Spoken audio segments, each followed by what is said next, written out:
Big pass Tamil season 9 இந்த ஆரம்பிச்சிட்டாங்க. Weekly டாஸ்க்குங்கிற பேரில் காமெடி பண்ணுறாங்க. மொக்க கண்டென்ட்டே இல்லைங்க. திவார் போனதுலேருந்து கண்டென்ட் எல்லாம் ஒன்றும் இல்லைங்க. தூங்கி விழுந்துட்டு இருந்தாங்க. அதான் உடனே வீக்லி டாஸ்க்குன்னு இவர் இறங்கிட்டார். மூணு டீமாக பிரித்து கிச்சன் டீமு அவங்க ஒரு செட் ஆஃப் பீப்புள், அடுத்து ஒரு க்ளீனிங் டீமு அவங்க ஒரு 4-5 பேர், அடுத்து ஒரு வாஷ்ரூம் டீமு, ஒரு 3 டீமாக பிரிச்சுட்டாங்க. பிரித்து என்னத்தை சொல்கிறதுன்னு தெரிலங்க. ஏண்டா இதெல்லாம் வீக்லி டாஸ்காடா? அதெல்லாம் இந்த பேப்பரில் சொல்லுவாங்க பாருங்கள், இது என்ன பேப்பரு, அது ஒன்றும் இல்லை, கீழே போட்டுரு, அந்த மாதிரி தான் டாஸ்க்கு. ஸோ எப்படி நடக்க போகுதுன்னு தெரில. ஆனால் எல்லாம் தீயாக விளையாடுவாங்க, பெரிய கொண்டு விளையாட போகிறாங்க. ஏன் தெரியுமா? ஏன்னு சொல்லுங்கள் பார்ப்போம்.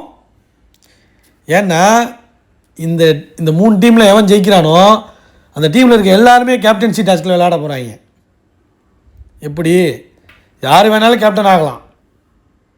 ட்விஸ்ட்டு சொல்லவே முடியாது. இந்த பெஸ்ட்டு ஒஸ்ட்டுலாம் கிடையாதுன்னு நினைக்கிறேன் இந்த வாரம். எனக்கு தெரிஞ்சு இந்த வாரம் பெஸ்ட்டு ஒஸ்ட்டு பெர்ஃபார்மர்லாம் கிடையாதுன்னு நினைக்கிறேன். ஆனால் கண்டிப்பாக ஒஸ்ட்டு கேட்பாங்க. ஏன்னா ஒஸ்ட்டு ஜெயிலில் போகிறதுக்கு ஏதாச்சும் பண்ணுவாங்க.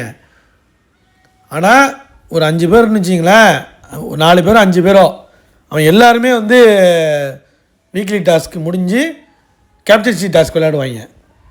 ஸோ பெஸ்ட்டுன்னு போட்டு தானே கொண்டு வருவாங்க கேப்டன்சி டாஸ்க்குக்கு, வீட்டு தலை டாஸ்க்குக்கு. ஸோ இப்போ எல்லாருமே தேவையில்லைன்னு நினைக்கிறேன். அது அப்படி தான் வரும்.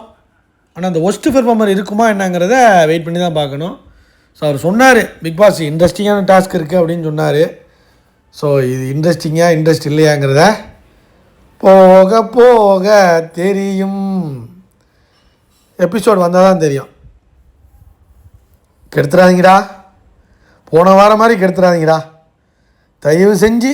இந்த வாரமாச்சும் ஏதாச்சும் கொஞ்சம் ஃபயராக ஆடி 50 நாள் ஆக போகுறா, இன்னமும் தூங்கிக்கிட்டே இருந்தால் எப்பட்றா? ஏண்டா நடிக்கவே தெரியாத ஒருத்தன் நடிப்பு அரக்கன் கண்டென்ட் கொடுக்குறான். லைவ்லலாம் பார்த்தா ஒன்றுமே இல்லாமல் தூங்கிக்கிட்டு சாம்பாரை சமைச்சு சாப்பிட்டுக்கிட்டு இப்படி தான் இருக்காங்க. ஸோ இந்த வீக்லி டாஸ்க் வந்ததுலேருந்து கொஞ்சம் ஆக்டிவாக ஆயிருக்காங்க.